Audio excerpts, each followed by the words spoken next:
So Shiv Sena MP Sanjay Raut చెప్పినట్టు, ఇప్పుడు మన సైదా గారు చెప్పినట్టు ఇది ఉద్దేశపూర్వకంగానే చేశారు. ఈవీఎం ట్యాంపరింగ్ ఉంది, కొడితే కుంభస్థలాన్ని కొట్టాలి. ఆ నేపథ్యంలోనే ఈవీఎం ట్యాంపరింగ్ చేసి ఎక్కడైతే ఆర్థిక రాజధాని మహారాష్ట్ర కాబట్టి అక్కడ చేశారు, ఎక్కడైతే కొంచెం ఎక్కువ ఆ స్థానానికి ప్రాముఖ్యత ఉంటుంది అక్కడ మాత్రం ఎంచుకుని వీళ్ళు ఈవీఎం ట్యాంపరింగ్ చేస్తున్నారు. అన్ని చోట్ల చేస్తే ఆ ప్రజలకు అనుమానం వస్తుందనే నేపథ్యంలో ఇలాగ వాళ్ళు ఎంచుకున్న ప్లేసెస్ లో ట్యాంపరింగ్ చేస్తున్నారని చెప్తున్నారు. ఇది మనం ఎలా చూడవచ్చు అంటారు బాలకోటయ్య గారు? స్వప్న గారు నమస్తే. పెద్దలందరూ కూడా నమస్కారాలు. నా పేరు పోతుల బాలకోటయ్య, అమరావతి బహుజన జేఏసీ. నేను కాంగ్రెస్ పార్టీ కాదు, మస్తాన్ గారు కాంగ్రెస్ పార్టీ. పోతే జార్ఖండ్ చిన్న కన్ఫ్యూజన్ కింద వాళ్ళు రాంగ్ గా ఇచ్చారు. ఓకే. జార్ఖండ్ మహారాష్ట్ర ఎన్నికల నేపథ్యంలో మళ్ళీ అధికారంలోకి ఎన్డీఏ వస్తుందా ఇండియా వస్తుందా అనే మీ విశ్లేషణ నేపథ్యంలో మీరు మాట్లాడుతున్నారు. ఈ సందర్భంగా ఒక 3 మాటలు. ఒకటి, ప్రజాస్వామ్యంలో ప్రజాస్వామిక ఎన్నికలు ప్రజాస్వామ్యయుతంగానే జరుగుతున్నాయా లేదా? 2, ఈవీఎంలు అనేవి తప్పనిసరిగా పారదర్శకంగా ఉన్నాయా లేదా వాటిలో లోపాలు ఉన్నాయా?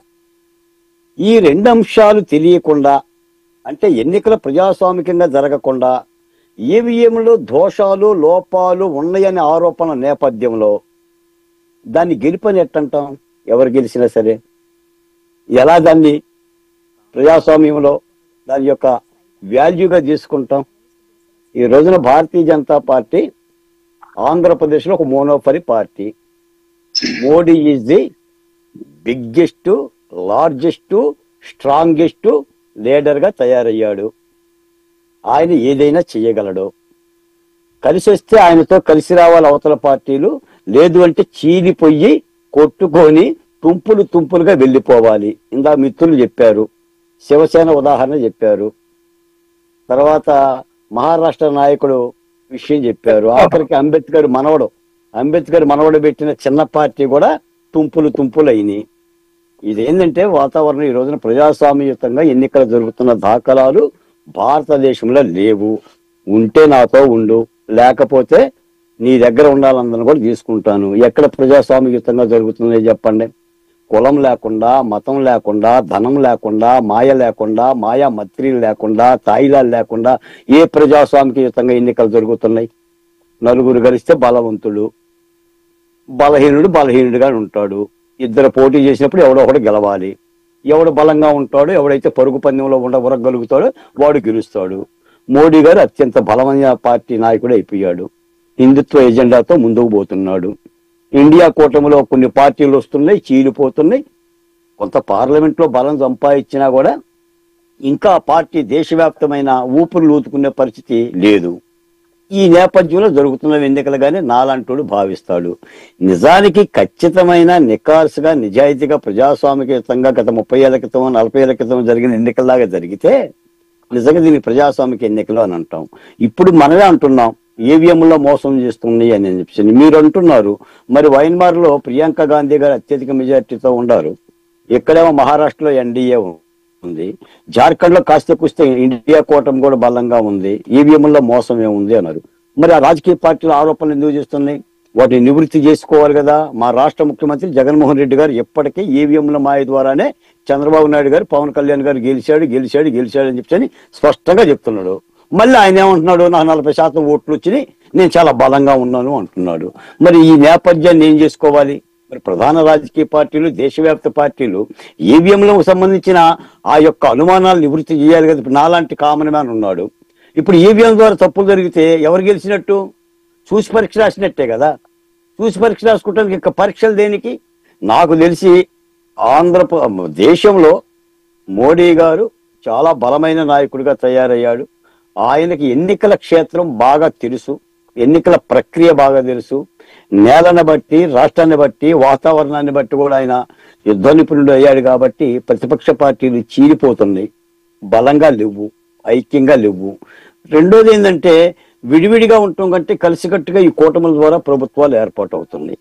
ఆ నేపథ్యంలో జరుగుతున్న ఎన్నికలు ఇప్పుడు మీరు చెప్తున్న మాటలో మహారాష్ట్రలో ఎన్డీఏ బలంగా ఉంది, జార్ఖండ్ లో కొంత ఇండియా కూటమి బలంగా ఉన్నట్టుగానే మీరు చెప్తున్నారు. 81 సీట్లకి దాదాపు 50 సీట్ల వరకు. మహారాష్ట్ర 288 సీట్లకి ఎన్డీఏ కూటమి 217 వరకు. అండ్ నేను ఇంకో మాట కూడా చెప్తున్నా, ప్రజాస్వామ్యంలో 100 మార్కులు ఎవరికి రావు. పాస్ మార్కులు వచ్చాయా లేదా అనేది. పాస్ అయితే పై తరగతికి పోతాడు, పాస్ కాకపోతే కింద తరగతిలో ఉంటాడు, అంతే తప్ప ఇక్కడ ప్రజలు కూడా ఇంకో మాట మేడం, ప్రజలు కూడా ఎప్పటికీ కూడా 75 సంవత్సరాల భారతదేశ చరిత్రలో 60% 62% ఓట్లు ఇస్తున్నారు. అంటే 50% ప్రజాస్వామ్యం మీదే అభిమానం వ్యక్తం చేస్తుంది తప్ప 50% ప్రజలు ఇంకా ఓటుకు దూరంగా ఉంటున్నారు. వాళ్ళనే మనం పరిగణలో తీసుకోవడం వల్ల ఈ 50% మందివే తీసుకుంటున్నాం. దీని మీదే మనం ప్రభుత్వాలు ఏర్పాటు చేస్తున్నాం. కాబట్టి ప్రభుత్వాలు ఒకసారి ఆలోచించాలి. నాకు తెలిసిందంటే ప్రజాస్వామిక యుతంగా జరుగుతున్న ఎన్నికలుగా నేనైతే ఎన్నికలనైతే భావించలేను. అన్ని తాయిదాలతో ప్రలోభాలతో జరుగుతున్న ప్రక్రియ. ఇన్ని తాయిదాలతో జరుగుతున్న ఈ ప్రక్రియలో మరి గెలుపుని మనం ఎలా పరిగణలో తీసుకోవాలి, విజయాన్ని ఎలా పరిగణలో తీసుకోవాలి అనేది ఆలోచించాలి. ఇప్పుడున్న వాతావరణంలో భారతీయ జనతా పార్టీ బలంగా ఉన్న మాట యథార్థం. తిరిగి అది ఎన్నికలకు పోతుంది. ఇంకో మాట కూడా మేడం నీకు మాకు చెప్తాను, ఎన్నికలంటే ఎన్నికల ఏడాదిలో ఉండంగా జరగాల్సిన ఎన్నికలు. అంటే ప్రతి 5 ఏళ్లకు ఒకసారి భారత రాజ్యాంగం ఎన్నికలు ఇస్తుంది. కానీ ప్రభుత్వాలు ఏర్పడిన 6 నెలల నుంచే ఎన్నికల ప్రక్రియ మొదలు పెడుతున్నారు. ప్రతి ప్రభుత్వం కూడా 4 ఏళ్ళు పరిపాలన చేసి 5వ ఏడు ఎన్నికల గురించి ఆలోచించాలి. కానీ ఇప్పుడు రోజు రాజకీయ పార్టీలు కానీ ప్రభుత్వాలు ఏమవుతుందంటే 6 నెలలు పరిపాలించి 7వ నెల నుంచేసి రేపటి భవిష్యత్తు ఏంటి, రేపు మళ్ళీ ముఖ్యమంత్రి ఎలా అవ్వాలి, రేపు ఎన్ని సీట్లు రావాలి అనే ప్రక్రియ జరుగుతుంది. కాబట్టి ఇది ప్రజాస్వామ్యానికే చాలా అవరోధమైన అలక్షణం. వీటన్నిటిని కూడా మార్చుకోవాల్సిన అవసరం ఉంది. వీళ్ళు మార్చుకునే పరిస్థితి కూడా నాకు ఏం తెలియదు. ప్రజాస్వామ్యానికే చాలా రోగం వచ్చింది.